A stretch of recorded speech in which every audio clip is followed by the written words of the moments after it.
మనందరి పెద్దల ప్రాణ త్యాగాలు చేశారు కాబట్టి ఈ దేశానికి స్వాతంత్రం వచ్చింది. ఫ్రీగా స్వాతంత్రం వచ్చిన దేశంలో ప్రభుత్వాలు ఇచ్చే ఫ్రీ అన్నం తింటూ ఫ్రీ పథకాల లబ్ధి పొందుతూ జియో సిమ్ ఏదో సిమ్ ఒకటి వేయించుకొని ఫ్రీగా డేటా ఉందని మతోన్మాదాన్ని రెచ్చగొడుతున్నారు. మతోన్మాదం కానీ ముదిరితే ఉగ్రవాదం కిందకు వస్తుంది.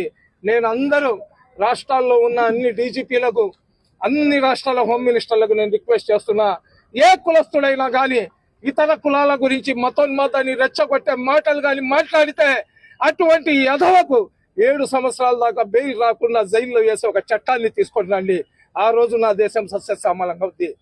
మాట్లాడితే నేను హిందూ, నేను ముస్లిము, నేను దళితుడిని, నేను వాడిని, నేను బీసీని అని చెప్తున్నారు. మేము భారతీయులమని చెప్పడానికి సిగ్గు వస్తుందా మీకు?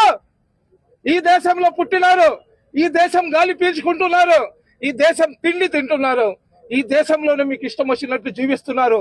ఐఆమ్ ఇండియన్ అని చెప్పడానికి ఎందుకు సిగ్గుపడుతున్నారు? ప్రతి ఒక్కరు కూడా నేను భారతీయుడని గర్వంగా చెప్పుకునే పరిస్థితి ఈ దేశంలో వచ్చిన రోజే ఇతర దేశాలు మా జోలికి రారు. కాబట్టి మనం అందరం కూడా కలిసి ఐకమత్యంగా అన్నా తమ్ముళ్లాగా జీవిస్తున్నాం. మనకు అంతర్కలహాలు 1,00,000 ఉన్నా కానీ మా దేశానికి పాకిస్తాన్ లాంటి కుక్కలు కానీ వస్తే మా దేశం జోలికి వాళ్లకు ముక్కలుగా నరిగి తాకులకు గద్దలకు వేసేస్తానని చెప్పి